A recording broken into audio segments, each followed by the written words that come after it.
Yeah. I just got to the study room and, I was looking at a license plate before I walked in here. License plates are very, very important, and a lot of individuals that own vehicles, yes, they have what's known as a license plate cover. Now, this morning I was doing my Bible reading, yes, and I mentioned that I had gone to an Assembly of God Christian college, yeah. And I really did have to think about that because quite often when you go to one of these private universities because of your individual religion, they have what's known as a doctrinal statement.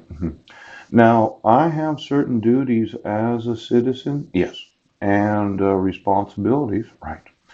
Now, one of these duties, one of the basic duties of all Americans, yeah, is to obey the law.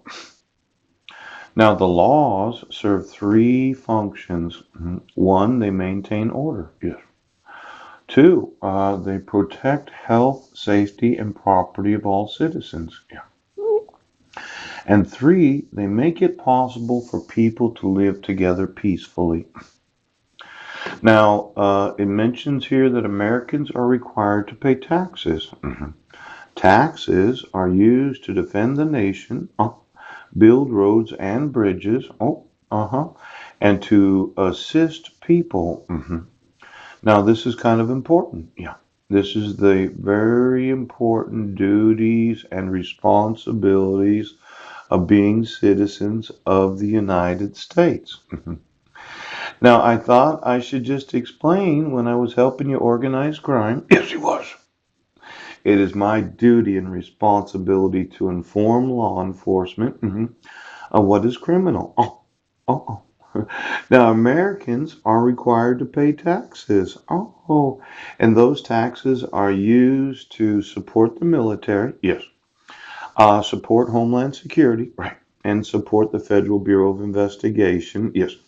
As a defense for the citizens of the United States.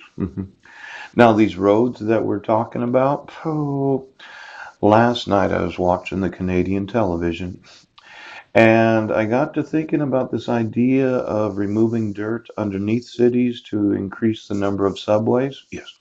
Or maybe that mass transit known as sound transit. Yes.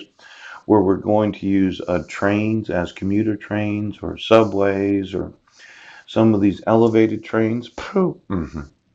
But I thought I could do it for approximately 20% of the $28 billion. That'd be $5.6 billion. Yes. Because I could design a kind of road that is 100% smooth. Yes, it is. Above the pre-existing roads. Yes.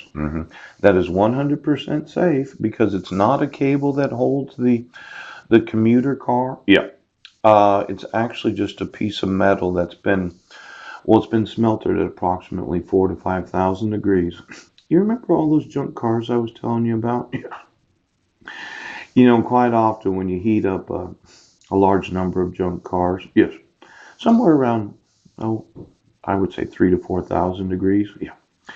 And you use salt water to cool the metal so that it's of great tensile strength. Yes.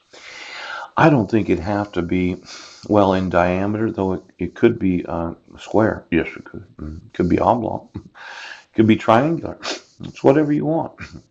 But at certain tensile strengths, yes, some metals don't need to be a cable. Poop. Now, let's say you got a hovercraft. Right.